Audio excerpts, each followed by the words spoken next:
Welcome to Novara Live. I'm Michael Walker. I'm joined tonight by Tadhg Hickey, who we have back on the show. Tadhg, welcome back. Great to have you on.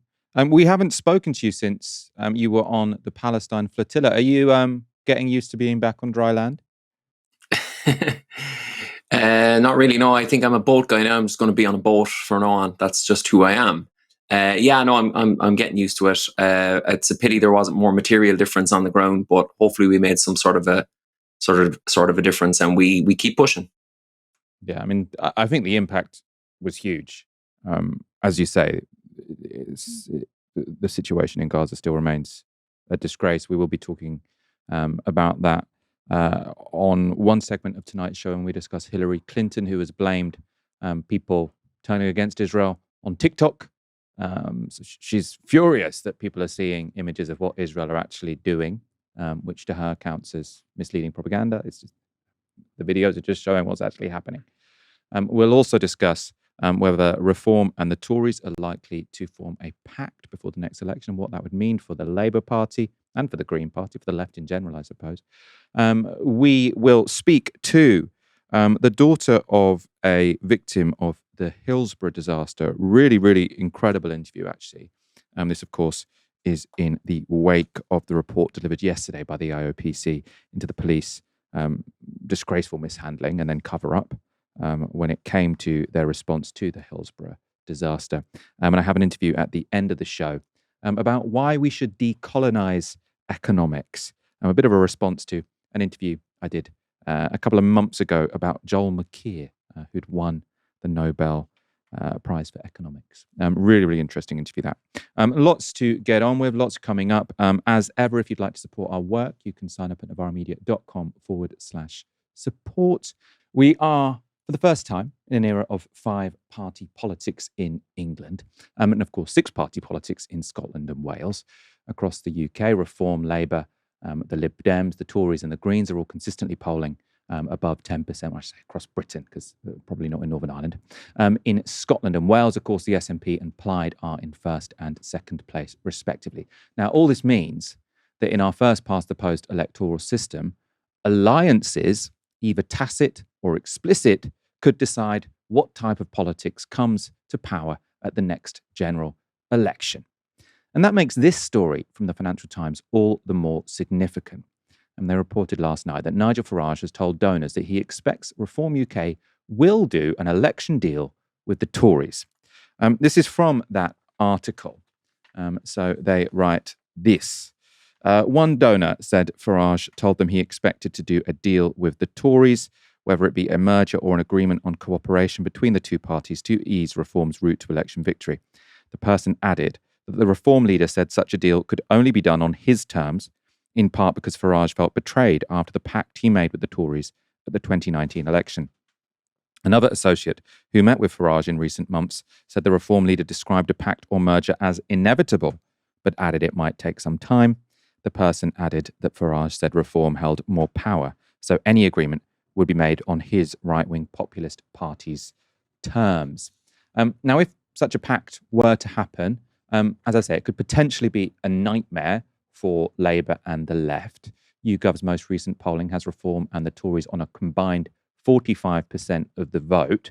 And that would mean that unless Labour, the Greens and the Liberals were to form some kind of pact, presumably also with the SNP implied, if there's a pact on the right and not on the left or not on the centre left, whatever, however we want to describe those parties, that would be enough to hand the right a massive majority.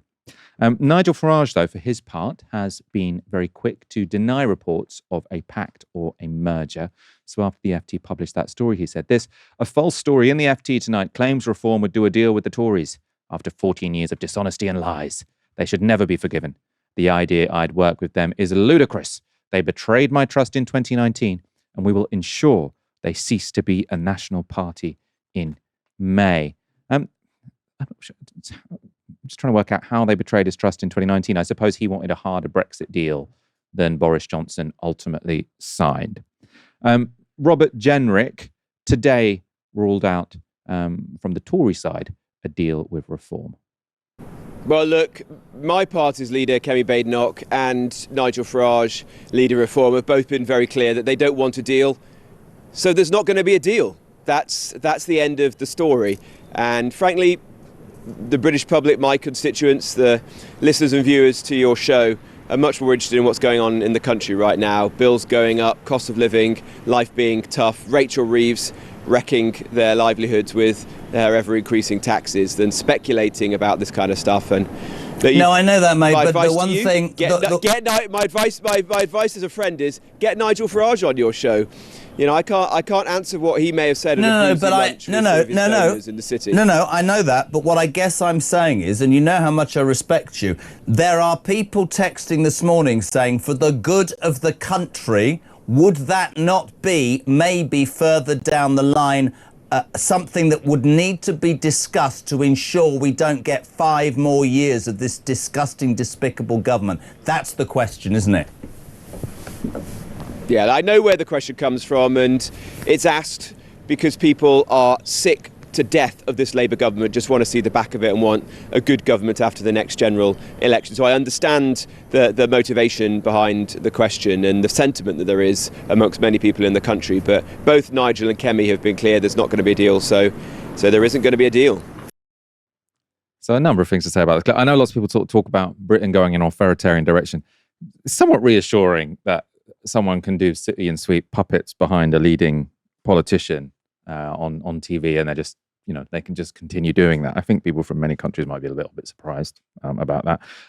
The more significant thing to mention there is, I think, Robert Jenrick was saying it's not going to happen, but he was only saying it's not going to happen because Kemi Badenoch says it's not going to happen and because Nigel Farage says it's not going to happen. He personally sounds very open to it. And the role of Jeremy Kyle there was interesting, because Jeremy Kyle, obviously a journalist, he was a TV star on the Jeremy Kyle show. He has since, I don't know if he's a member of Reform, but he was working for Reform at the Reform conference. He was sort of playing the role of sort of host or compare there, doing backstage interviews and the like. And it looked there, you could sort of imagine the new, very partisan right-wing media that we've got playing a key role in brokering this agreement were it to happen. Because, there's obviously risks to any kind of agreement. Does it sort of, people who are really averse to reform, do they then say, well, I can't vote for this pact, but they were otherwise going to vote for the Tories and vice versa? Well, if you've got Talk TV, GB News sort of saying this is a necessary move because it's the only way to get rid of the terrible Labour Party or keep out the crazy Greens, I'm sort of suggesting what they would be saying. You could see how, the growth of right-wing partisan media, obviously we've had it in the newspapers all the time, but on the television, that could, I suppose, lubricate any kind of alliance between these two parties. I can imagine that happening. Let's look at how Keir Starmer has responded to this news. He's speaking today in PMQs. I have to say, there's a lot of them going. There's three ex-MPs have gone, I think, this week. They talk about leaks. That's where their links are going to Reform. And I saw a leak, talking of leaks, on the front page of the Financial Times this morning, where apparently the leader of Reform says he wants to merge with the party opposite and sit down here with them. An absolutely unholy alliance of austerity and failure. So the leaks, the reason why Keir Starmer seemed to think everything was very funny there is because he was responding to complaints made about Rachel Reeves for the leaks before the budget. And he's saying, the real leaks are, a reference there to 3 former Tory MPs moving over to Reform and these leaks to the FT where this was published. Tadhg, what do you make of this? Do you take this seriously? Do you think there could be an alliance between Reform and the Conservatives? I just wish I had Rachel Reeves and David Lammy behind me laughing at all my jokes. I think I would have done a lot better on the stand-up scene had I had them. I think, to give you the Irish context on this, so the 2 dominant parties in Ireland, Fianna Fáil and Fine Gael, they would be so much at each other's throats that they came out of literally a civil war, and the idea of them ever doing a deal together was just unthinkable, even just a few short years ago. Then when the left started to rise in Ireland and a deal needed to be done, they just did the deal. And they went back on everything that they ever said publicly. It was a matter of record. We will never, combine forces. We're ideologically separate. And when it really comes down to it, both those parties in Ireland are the exact same. And I think what's really interesting from an outsider looking at British politics, it seemed to me like a few years ago, the Tories didn't want to get involved with reform or kind of reform adjacent parties, usually led by Farage, because there was something toxic about that. They would be besmirched by it.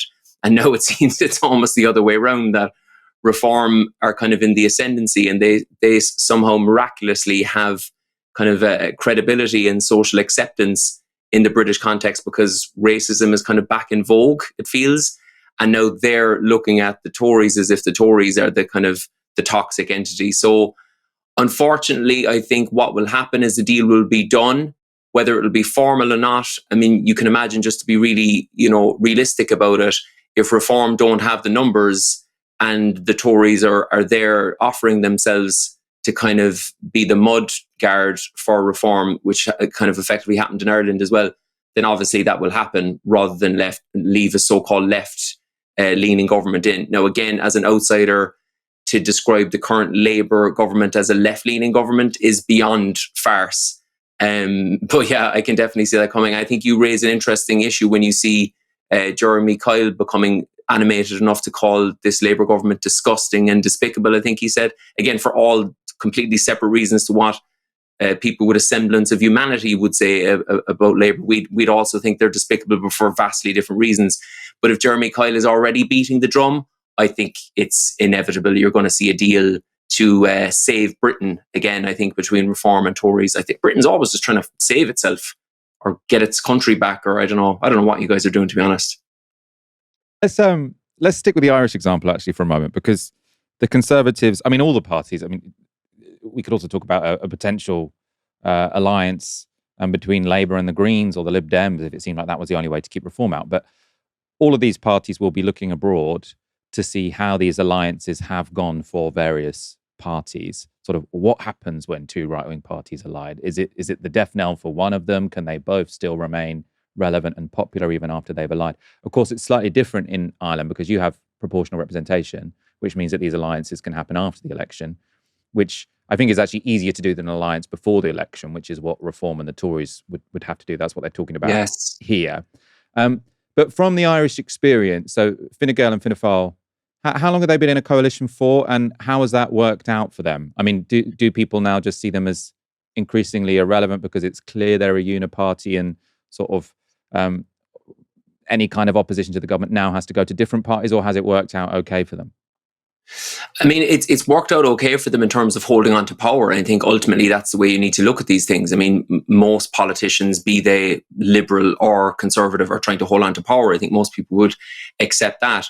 And it has worked out well for them in terms of, as I say, a rise on the left. They needed to kind of consolidate.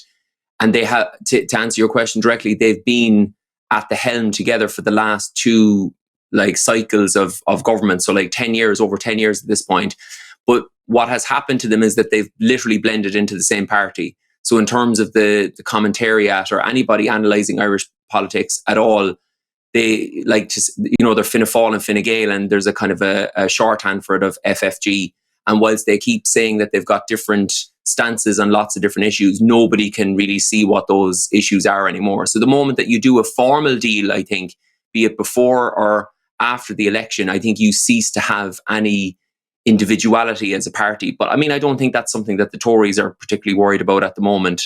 I mean, they would weirdly be given some sort of credibility, I think, by forming a government with Reform, because at the moment they're so far out of the picture, and that would be something aspirational for them.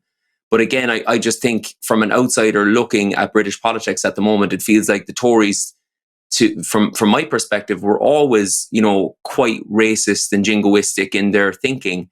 And now for Reform to be in the ascendancy, which is kind of like the Tories with added racism, I think it's a really scary place that you guys are headed for. And it obviously not unique in Europe, but yeah. And another quick thing from the Irish experience, we've just had a presidential campaign, and for the first time, maybe in the history of the state, we've seen a real strong, well thought out, organised campaign on the left to combine forces, to consolidate, to help each other, to campaign even for each other. It's obviously quite different in a general election. In Ireland, a presidential campaign is much more ceremonial, but it has given everyone on the left, I think, in Ireland, a shot in the arm, and people are really enthusiastic about politics again. on the left in Ireland, because we've seen just the really well-structured and thought-out coalescence of ideas and values. So I think that's something that definitely needs to happen in Britain. I can see as an outsider, again, the amount of infighting and kind of purity testing going on the left in Britain, I think, is just music to the ears of the likes of the Tories and Reform. Infighting on the... I've got no idea what you're talking about, Tadhg. I haven't seen any infighting on the British left. Perhaps that's just me. That must be... I don't know where you got that from. 36 years ago, 97 Liverpool fans were killed and hundreds more injured during a crush at the Hillsborough Stadium in Sheffield. Now, the final report into who was to blame for that unprecedented disaster has finally been released after 12 years. Obviously, 36 years since the event happened, but after 12 years of investigations, the Independent Office for Police Complaints has found that those 97 people were unlawfully killed. It also found 12 police officers responsible for fundamental failures, as well as efforts, and it also concerned efforts made by some of those officers to blame fans in the aftermath. Of those 12 police officers implicated in the report, 10 are from South Yorkshire Police. That's the force that managed operations at the 1989 Liverpool versus Nottingham Forest match. They would all have faced gross misconduct charges for things like operational failings on the day, attempts to blame the fans, including those who died, and trying to pressure other officers to change their reports of the disaster. They also include the force's chief constable, who would have faced 6 gross misconduct charges over his efforts to smear Liverpool fans. Another 2 officers accused of gross misconduct worked for West Midlands Police, and they were responsible for investigating South Yorkshire Police failings, but it's a job they didn't appear to take very seriously. And yet no one will be seriously held accountable. That's the fact that some of the families of the victims find unbearable. And the reason is because they've all either retired or died in the last 3.5 decades. One of those named in the report, former South Yorkshire Chief Inspector Norman Bettison, is still alive and was even knighted for services to policing in 2006. The IOPC report has now accused him of misleading the press and 2 further counts of dishonesty over his role in the aftermath of the crush. MP for Liverpool West Derby, Ian Byrne, wants that knighthood revoked. We rewarded him for his services over Hillsborough, and now obviously the IOPC reports come in, and it's quite damning. And now the government seriously need to act with regards removing that knighthood, because that man doesn't deserve that. Many of those who lost family members in the disaster agree. Jenny Hicks and Hilda Hammond, who both lost loved ones at the match, appeared on BBC Breakfast. There are calls now for him to be stripped of his knighthood. Yes. Where do you stand on those calls? Definitely. Yeah. I'm with definitely with the Ian Byrne MP's campaign on this. He's totally right. He should be stripped of it, because to be given a knighthood is an honour from your country. It's an honourable thing. And for me personally, Norman Bettison's a dishonourable person. Well, so he said he shouldn't be knighted. Yes. He said he was on the periphery of Hillsborough. And actually, I can tell you that the altered statements were initialled. Some of them were initialled by Norman Bettison. Yeah. So he's very, very much involved. Yeah.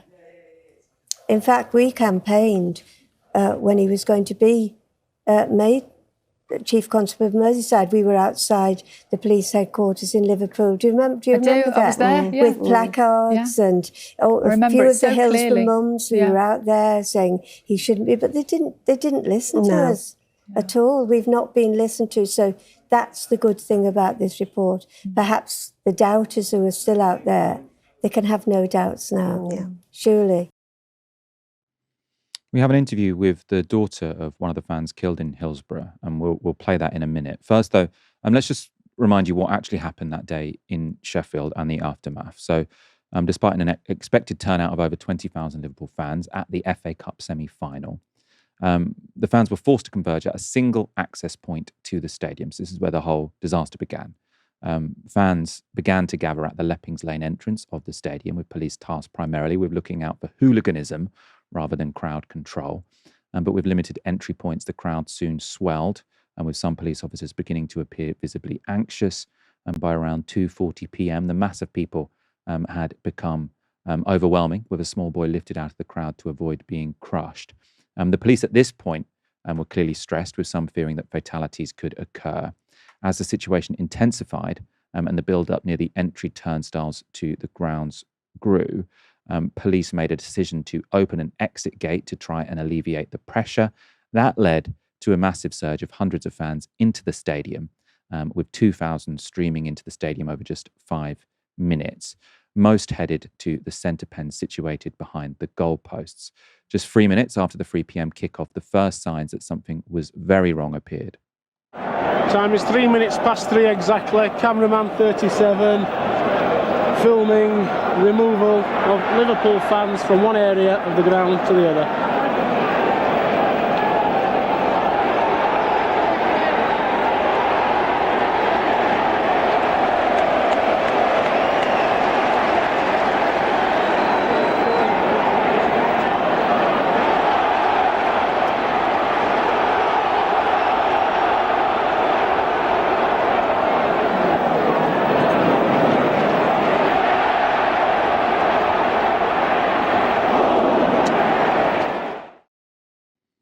So as you could see there, the police seemed to initially treat the event as just a pitch invasion, escorting fans along the side of the field to other areas.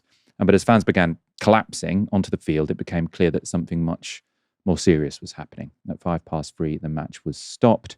As the crush intensified, supporters began tearing down the fence in a bid to escape. At this point, many people already lay dead under the feet of crowds. Others trapped in the pens died from compression asphyxia, unable to breathe because they were too tightly packed against other people to allow their lungs to expand. Police and first responders were overwhelmed. People were trampled at both the back and the front of the pen as fans tried desperately to escape. Others were hauled to safety by fans sitting in the higher tiers. And the first ambulances arrived at 3:15, too late for nearly 100 people killed in the crush. Fans who were later blamed for the disaster had also helped to get people out of the pens onto the field. This was BBC Sports commentator John Motson's account of the events as they unfolded live. I've got an explanation for what's happened here, VT. I'm going to give you a line. And the story emerges that one of the outside gates leading into that terrace was broken. People without tickets got in, were therefore overcrowding the people with tickets, and that's why the crush occurred. That should be passed on to grandstand as well, please. Now, after the disaster, it wasn't long before South Yorkshire Police began spinning their own narrative of events, with PC Paul Middup speaking to the BBC for the South Yorkshire Police Confederation. I am sick of seeing on television and reading in the press these instant experts, doctors and a few lawyers who all seem to know more about our job than we do, telling us what we should have done. That if there'd have been police officers just inside those gates that day, funneling people into the outer areas, then this wouldn't have happened. And I'm saying to you that if police officers had have been in there, when this mob surged through, the police officers would have been trampled to death underneath it. You just can't handle them. And the vast majority of that lot had been drinking, the ones that were arriving late, and they will not be told where to go. They won't do anything you try to do. And what can you do? So are you saying the fans are to blame then? The police certainly aren't to blame. Because if the fans would do what the police are asking them to do, there wouldn't be any problem, because people would be orderly. And if people were orderly, they wouldn't have these problems. You can't crush all those people if people were orderly. It's just not possible unless you know a way that I don't. The police also fed invented stories to newspapers like The Sun. So just 4 days after the catastrophe, the paper printed a story accusing fans of picking the pockets of the dead, urinating on police officers, and beating up a police officer trying to give one of the victims the kiss of life. Now, all of those claims were false, as was another that fans burned a police horse with cigarettes. The Sun's disgusting coverage of the disaster, leaked to them by police, or based on leaks from the police, led to a Liverpool boycott of the paper that still continues today. In 2014, it was estimated it had cost the paper £14 million per month in lost revenue over 27 years, so around £4.5 billion, one of the most long-running boycotts in British history. Those smears from The Sun weren't even the worst of what police did to try to discredit the victims.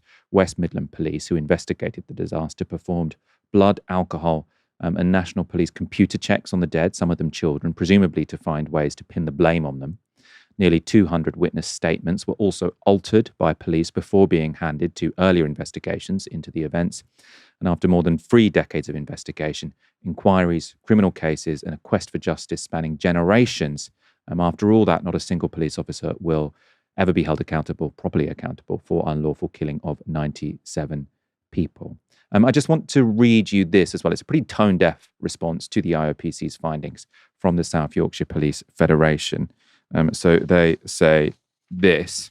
The report is a significant waste of taxpayers' time and taxpayers' money. It is not fair or balanced. Former police officers, some of whom are very elderly and some of whom have sadly passed away, do not have any kind of due process or the ability to formally respond to the allegations made in this report. These are opinions of the IOPC essentially being dressed up as statements of almost fact. We emphasise that these are just allegations. Our former colleagues do not have and have not had the right to reply to any accusations. They should not face trial by media. It is with this context that we should rightly question the value of this much delayed report and its multi-million-pound cost to the public purse. This report doesn't help anybody involved in the Hillsborough disaster. Our thoughts remain with all of those affected by this terrible tragedy. Earlier today, I was joined by Charlotte Hennessy, whose father was killed at Hillsborough Stadium. She's spent the last recent decades fighting for justice for him and other victims. I began by asking her to tell me about her father. My dad was Jimmy Hennessy. He was 29 when he died at Hillsborough. And I was 6. I was an only child. My dad was just about to become a self-employed plasterer. He'd worked for Ellesmere Port Town Council previous to that. And he was quite good at it, to be fair. Even now, like the smell of plaster or Artex reminds me of my dad. And I, up until a couple of years ago as well, I still had his ladders, but we had to get rid of them because of house moves and stuff. But he was really proud of, who he was. He was very popular. He was a mod, with all the attire and his own Lamboretta. And he was a really good guy. A massive Liverpool fan. He went to home games, away games, was a season ticket holder and he just lived and breathed Liverpool, really. So I didn't know the full extent of what had happened to him until the Hillsborough Independent Panel released that report. Obviously, because I was so young, I was 7 a few weeks after he died, so I didn't have access to all of the information that other family members had within that time period between the disaster and 2012. And my mum had always tried to sort of protect me from it. And it wasn't really her place either to investigate what happened to my dad. That was down to, his mum and his sister who took on that role. So when the Hillsborough Independent Panel released all the information, that was the first time that we'd had access to anything.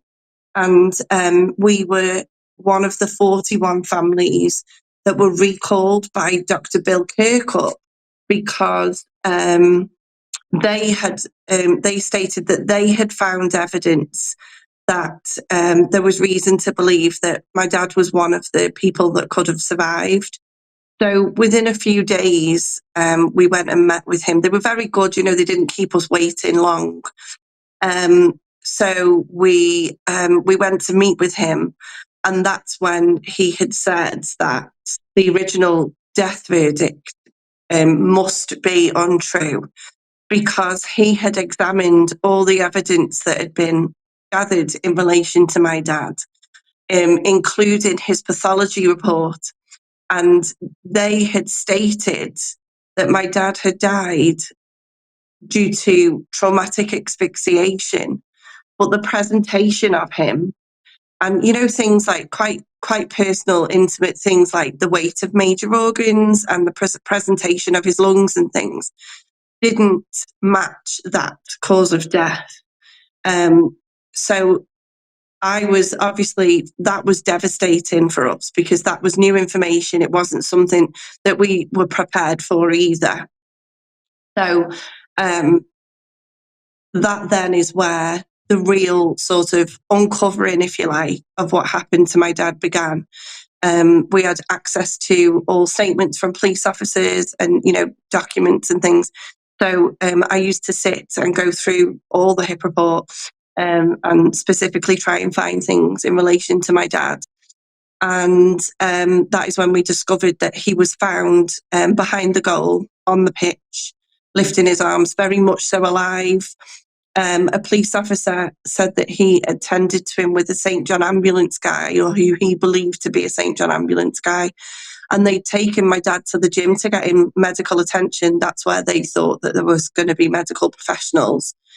Unfortunately, after Dad was put in the gym, 2 other police officers came along and put him in a body bag, assuming he was dead, but he wasn't. He was unconscious.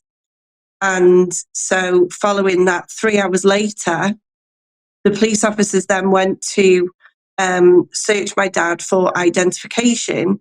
And so bearing in mind, he'd been in this body bag now for a considerable amount of time, 3 hours, it's quite long. And they noted that he was hot and had vomited. So they didn't tell anybody this. They didn't escalate it. They just searched his possessions and then zipped the body bag back up. So sadly, my dad's cause of death is very different to others, because he died as a result of the inhalation of copious amounts of stomach content, and was completely savable. It was sheer negligence and ignorance, really, as to what killed him. And so, thankfully, the new inquest, gave him the truth and the correct verdict, and we've now been able to have the correct death certificate for him, which I think is really important.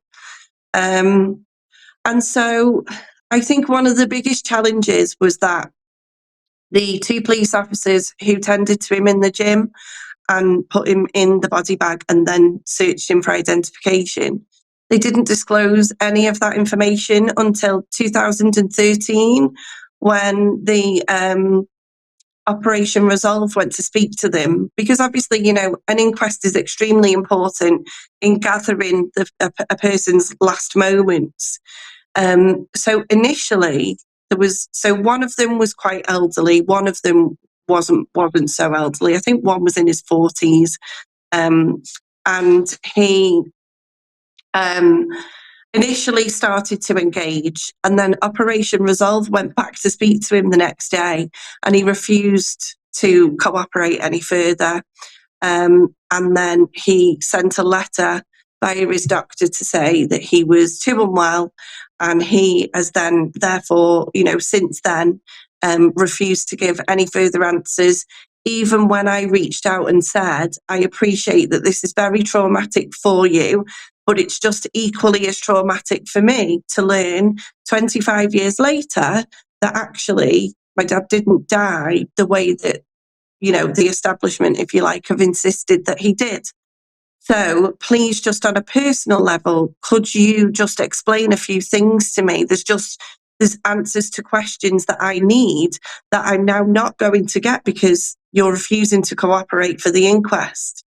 And I was told no. And they were able, both of those police officers were able to opt out of giving evidence at the inquest. They didn't cooperate with Operation Resolve. They didn't cooperate with the IOPC. And so on that basis, that I just thought it's so morally wrong. But surely somewhere as a police officer, you're failing in what is expected of you within your duty. So that's why I then made I made 2 official complaints to the IOPC in relation to the report that was released yesterday, because I felt that 1, they were grossly negligent, and 2, their behaviour fell short of what is expected of a police officer, because they refused to engage with me, even, outside of Operation Resolve. And the IOPC did not uphold my complaints, and those 2 police officers have never been informed about them to preserve their mental well-being. So, I mean, first of all, just I'm so sorry that you lost your dad at that age, and then you've had to sort of learn all of this horrific information throughout your life. I suppose for clarifications, there were 12 former officers who this IOPC report has said would have cases to answer for gross misconduct were they still to be working for the force. Are these men who seem to be responsible for your dad's death? Are they among those 12? No. They've never.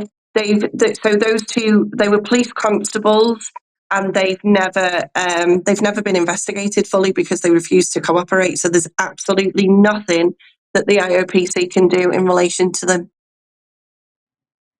That was Charlotte Hennessy speaking to me earlier today with just that extraordinarily appalling story.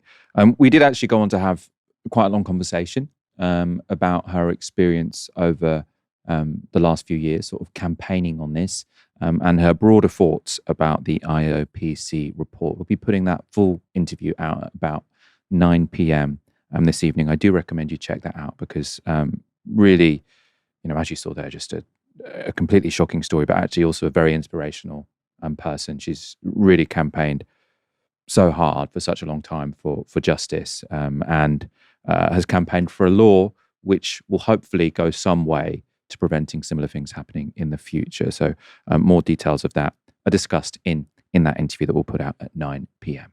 The world has spent the last 2 years watching Israel commit genocide in Gaza, and much of it, more so than in any other assault of this kind in history, has been captured on video and broadcast to the world. Now, that footage has changed a lot of people's minds about Israel, possibly permanently. But according to former Democratic presidential candidate Hillary Clinton, none of that is Israel's fault. We were teaching, October 7th happened on a Saturday. We taught on a Wednesday. And then we saw this organized effort to really almost turn what had happened on October 7th upside down so that it was unrecognizable. And we began to realize that our students, smart, well-educated young people from our own country, from around the world, where were they getting their information? They were getting their information from social media, particularly TikTok. That is where they were learning about what happened on October 7th, what happened in the days, weeks, and months to follow.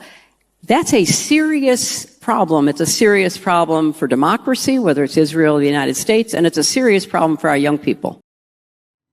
That was Clinton talking at the Israel Hayom Summit in New York City, organized by one of Israel's biggest newspapers. And what she's referring to there is a class she taught at Columbia University in the wake of October the 7th. I mean, Clinton didn't stop there. Well, one thing that was going on is that there was an organized effort that was prepared literally on October 8th to begin to try to both provide mis- and disinformation about what had happened on October 7th, what the meaning was, what the history between the Israelis and the Palestinians, the region was. And it was frankly shocking to me how little the students we were encountering, not only in this class we teach, which is a very large class, international relations about crisis decision making, but students more generally. And that's why I mentioned the social media piece of it, because when you would try to talk to them to engage in some kind of reasonable discussion, it was very difficult because they did not know history. They had very little context. And what they were being told on social media was not just one-sided, it was pure propaganda. So, I mean, this is a bit rich, right? After October the 7th, as I always say, appalling event where lots of civilians were targeted and killed, right? There's no way of defending that. But the misinformation about October the 7th principally came from the mainstream media, who were telling us that there were mass rapes, that there were babies who were beheaded. Now, all of this came out afterwards to be completely false. Sort of the facts just mean that none of it was true. Lots of it came from Zaka, which was kind of religious organization of first responders, I mean, who presumably do some good work in terms of first responding, but their testimony has just been proved to be false. And it was all repeated uncritically by the Western press, who were constantly telling us, how sickening and depraved and worse than the Nazis what Hamas had done on that day was. As I say, what they did on that day, war crimes. But we were not told the truth by the mainstream media. And when it comes to the history, I would love Hillary Clinton to have been asked, what is the history people are being misinformed about? The nature of that event, means I imagine she wasn't. Well, what is the history that people are learning on TikTok? That Gaza has been occupied for decades, that it's been under siege for years, that Israel is dominated by politicians who want a greater Israel, who have no intention whatsoever of allowing a two-state solution to happen. If there hadn't been TikTok, one thing I find frustrating here is I actually do have a lot of critiques of social media as a disseminator of information. But the fact that the likes of Hillary Clinton think the real problem with social media is that, it's telling people what Israel is actually doing in Palestine. I don't know what she wants the gatekeepers to be telling people. People should only read the New York Times, where you imagine that Israel is this country that just really wants a two-state solution, if it just wasn't for these awkward extremist Palestinians who were stopping it happening. What TikTok allowed people to do is, one, see the pictures of the carnage of the mass killing by Israel in Gaza, and then two, see the context, which is that Israel is run by a bunch of people who want a greater Israel. If the New York Times and the liberal press is telling you, oh no, this is actually quite complicated. Israel wants a two-state solution. The Palestinians are getting in the way. That's the lie. So I do think this is one of those circumstances where social media is giving people a more accurate read of what's going on than what Hillary Clinton wants to tell you. Hillary Clinton also had some free public relations advice for Israel. A lot of the challenge is with younger people. More than 50% of young people in America get their news from social media. So just pause on that for a second. They are seeing short form videos, some of them totally made up, some of them not at all representing what they claim to be showing. And that's where they get their information. And that cuts across Democrats, Republicans, Jewish young Americans, non-Jewish young Americans. That's where they get their information. I think that's a threat, not just to Israel's standing in the world. It's a threat to democracy. It's a threat to our way of life, because how do you even make common ground decisions if people don't have the same information and they don't even see facts or evidence that they can rely on? So it's a bigger issue than what a Democrat says or what a Republican says. This goes to how we know what we should know about important issues. Tadhg, I imagine you've got some strong feelings about what Hillary Clinton was saying there. And what's your response? I think at the end of the clip that you just played, she gets a round of applause, which blew my mind, because I was thinking, if I was a punter who paid to see this event, I would imagine she cost a pretty penny. And her big thing is TikTok. So we've been listening to this for 2 years. Like, what's the issue with Israel no longer having the support it once enjoyed, particularly amongst young people? And the answer has always been TikTok. Netanyahu pointed it out a long time ago. That was her big reveal. So that was my first impression. And second of all, I think, and this is just my opinion, I think she is knowingly lying. So there are people involved in the Zionist lobby. There are people who have been brought up Zionists, and they've been, exposed to a certain type of propaganda their whole life. And they may actually believe, I do think it's conceivable, they believe that TikTok is showing misinformation, disinformation, which is never actually, nobody ever really kind of explains or defines what they mean by those terms, especially in this particular discussion. And they do believe that it's the fault of social media that are showing incorrect videos, or that, I remember seeing a video with an interview with some Israelis on the street, and they one of them said at least 50 or 60% of the information that we're seeing is AI. So I understand that from a pure Zionist perspective. Hillary Clinton, on the other hand, is a tactician. She's a mercenary, and she knows that what she's saying at effectively an Israel lobby love-in is what the people want to hear.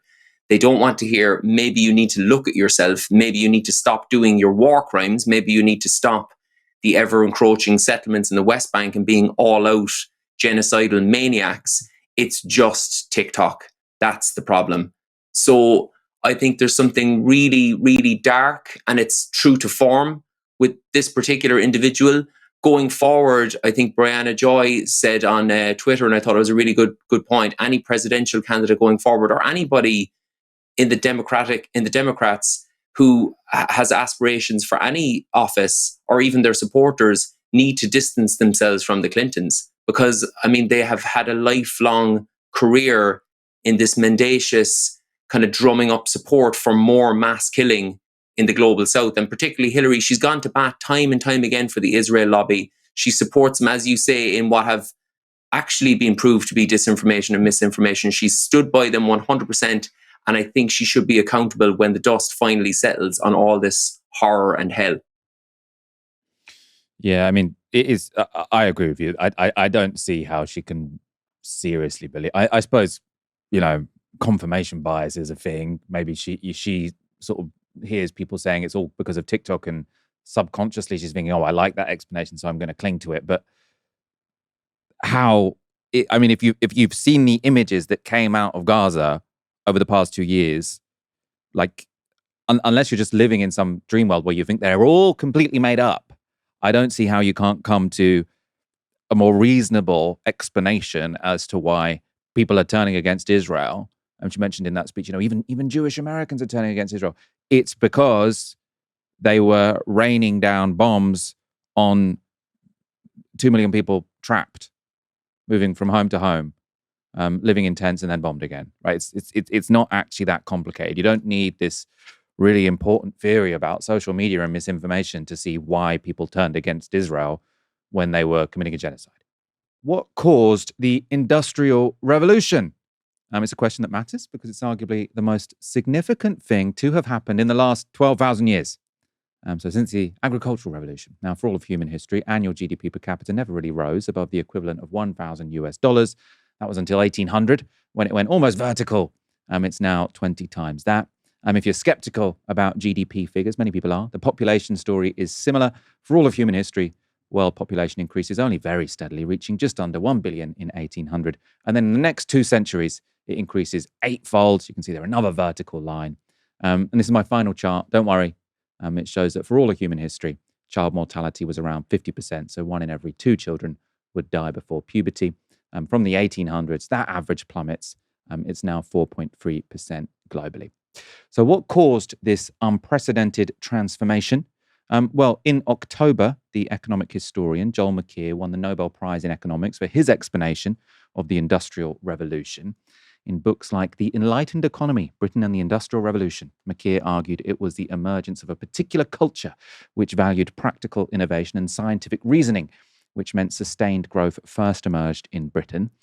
McKeer's Nobel Prize for his cultural explanation for industrialization came hot on the heels of Darren Acemoglu, James Robinson and Simon Johnson, who won the Nobel the year before, who argued that it wasn't culture but rather institutions that best explained economic growth. So in the best-selling book, Why Nations Fail, The Origins of Power and Prosperity, Acemoglu and Robinson argued that countries achieve economic growth when they have what they call inclusive institutions. So they define inclusive institutions as those which enforce property rights, create a level playing field, and encourage investment, innovation, and participation by a broad cross-section of society. They said these inclusive institutions prevailed in Western Europe and settler colonies like the United States. Extractive institutions prevailed in the colonized nations and elsewhere. So that's their explanation of why the Industrial Revolution happened in the West and why the West got rich, essentially. In response to McKeer's Nobel Prize, I spoke on this show to Anton Howes, a historian of innovation who defended McKeer's ideas, basically. In response to that interview, someone suggested I speak to their university lecturer to hear an alternative view. Now, unfortunately, it was in my Twitter mentions. I can't find the original message, so I can't find the name of the person who made this suggestion, but thank you if it was you. I did, though, immediately message the lecturer in question. So Surbhi Kesar is Senior Lecturer in Economics at SOAS, so the School of Oriental and African Studies, the University of London.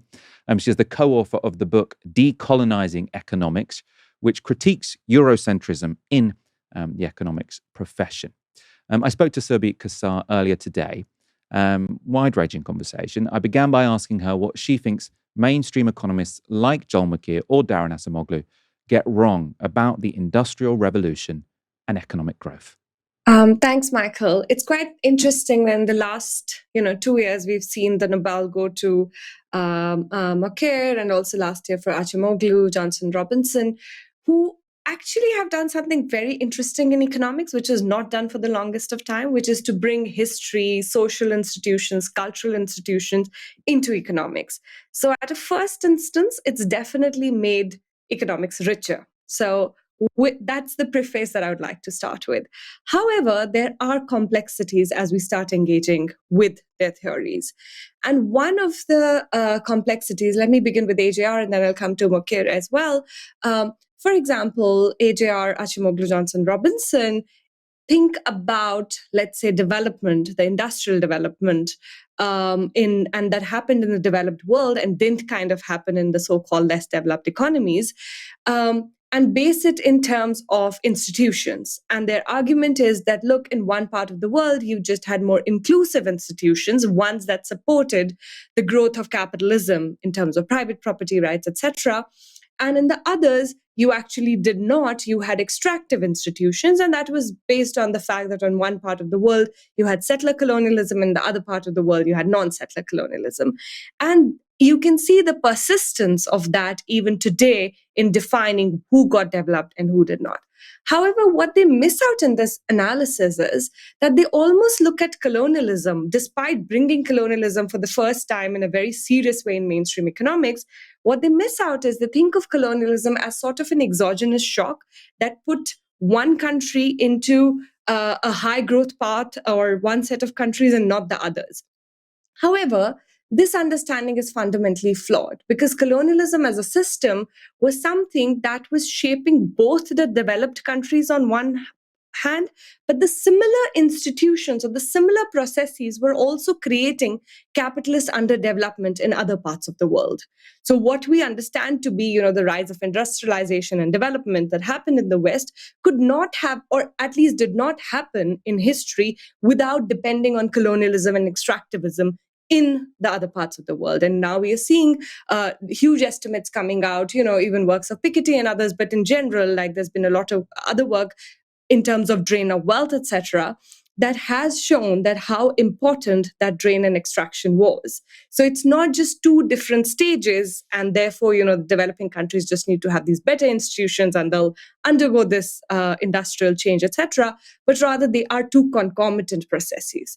And it's quite interesting to see this parallel also being exhibited in Makir when, it's talking about the Enlightenment and how that particular period defines or has such a huge explanatory power in looking at how development and industrialization happened in Britain and, if you think about Western Europe. But again, this was not an isolated process. This was happening in conjunction with possibilities of enlightenment, possibilities of indigenous capitalist development being subdued in what was happening in the global South. And I think that's very important to keep in mind, because what then ends up happening is, and that has been a trend in economics, and that is broadly comes from a very teleological vision of how capitalism progresses, where you've got first stage, you introduce some changes, and you go on to create this good capitalism that works. However, there are contrasting theories, and we can talk about that, which in fact position capitalism as a dichotomizing process that in its very inception and historically has created development and underdevelopment as a common outcome of a same historical process.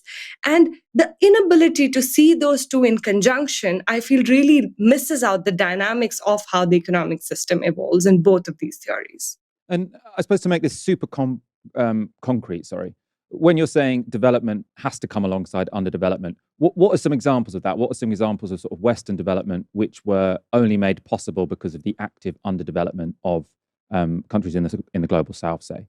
Right. I mean, so let me just clarify one theoretical point. Whether it has to happen or not, I do not know. Whether it has happened in history is what I can speak to.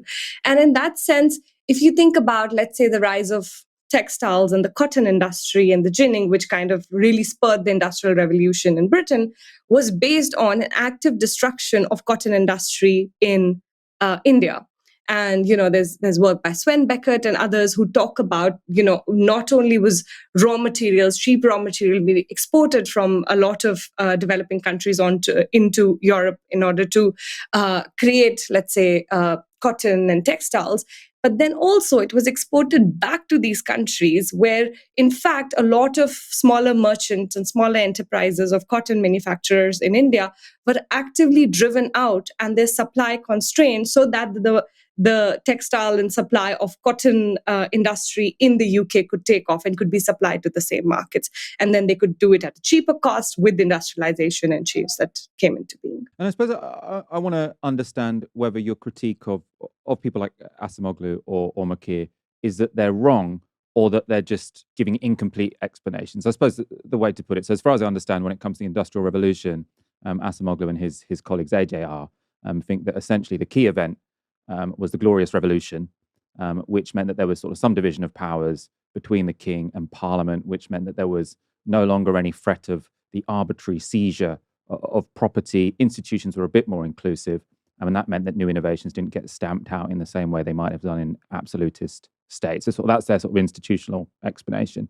Then with Makir, you've got this explanation, which is that they did develop this sort of unprecedented, very lively culture of pure sciences and the practical application of those pure sciences in sort of tinkering in new technologies. And that was key to bringing about the Industrial Revolution. And I suppose, are you saying that they're wrong, that those weren't particularly significant, or just that they're incomplete because they ignore the role that colonialism also played in accelerating the Industrial Revolution, let's say, by providing more resources than the British otherwise would have had? Right. It's a complex one to answer, because what I'm saying is they are correct in explaining a partial phenomenon, but they are wrong in trying to understand the world in terms of its universal picture, if that makes sense. Because I'm also not, I'm not necessarily, so for example, Enlightenment is something that happened. Yes, it played an important role. But Enlightenment, if then we take from there, let's say either from AJR or from Makir, we take for our analysis the idea that, these are the kind of technological shifts we need to be aiming for, and these are the kind of institutions that we need to be aiming for. If that becomes a policy prescription, which at least for AJR has become the policy prescription for the rest of the world, it gets the analysis wrong, because it's not simply through importing of those institutions that you would just have a different outcome. One has to realize that the outcome that was created in the first place was something that was accompanied by a creation of underdevelopment, and not just in other parts of the world. Like even the kind of examples that AJR give in their paper about these were the developed countries and look how good the institutions were, that was based on actually, a complete cleansing of domestic populations in those countries. We're talking about New Zealand, Australia, and so on and so forth.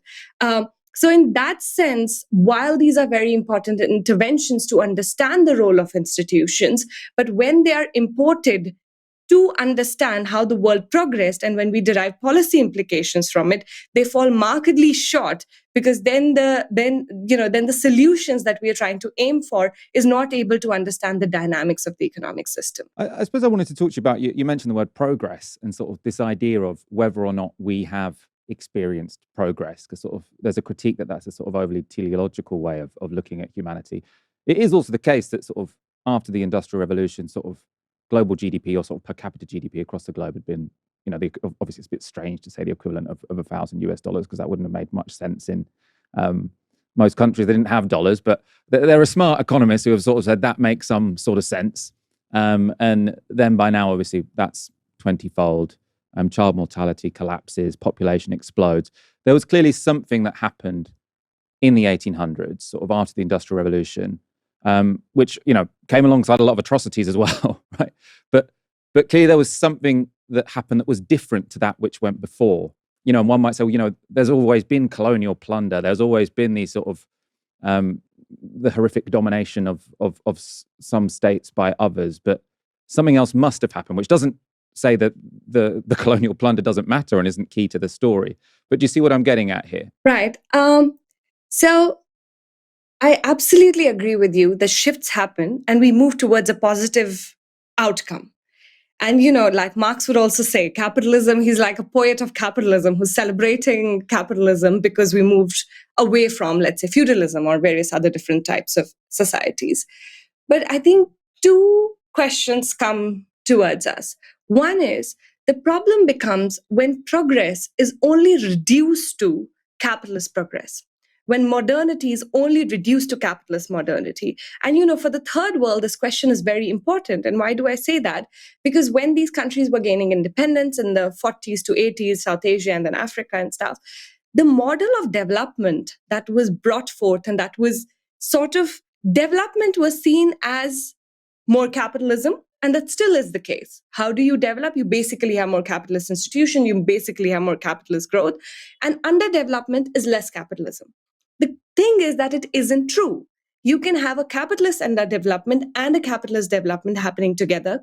In the same way, you could have some other forms of progress and you still have institutional development. You still have, but other kind of institutions that might then help facilitate other sort of progress. And that's so relevant even in today's discussion about AI and automation. And, Acemoglu has been doing some very interesting work on that as well. But again, these AI and technologies, it's not as if it's technological shift, right? It's a technological shift in a very specific moment and institutions that is serving certain classes of people at the cost of others, and which then has resulted into loss of jobs, this concern about, how are we going to absorb this huge surplus population? And then also raising the question that do we at all need to? Is work the end of itself? Do we all need to be working? If we can live in a world where everybody doesn't need to be, working in these sort of labor contractual relations that are not always quote unquote free, then we might actually not need to. But the thing is, our conversation is not going there. We are, after, hundreds of years of capitalism, are still stuck in not being able to understand that actually we may be able to structure our economies that work for the majority and be able to leverage the technology which still improves technological progress, but in a way that is both environmentally sustainable and that seeks for the welfare of the broader majority. And I think the two need to be linked together much more. That was Surbhi Kesar speaking to me earlier today. We had a much longer conversation, which we'll be putting out tomorrow. Really interesting, great speaker on one of my favourite topics, really, to discuss on this show. We're going to wrap up there. Thank you so much, Tadhg, for joining me. Really great to get you back on the show. You too, brother. And just to say to your viewers, keep eyes on Gaza, keep eyes on Lebanon, because the mainstream media is doing a wonderful job of making you forget about those stories, but the war crimes are continuing. So please be vigilant. Absolutely. Thank you, everyone, for tuning in. Come back tomorrow for another live stream from 6 p.m. For now, you've been watching Novara Media. Good night.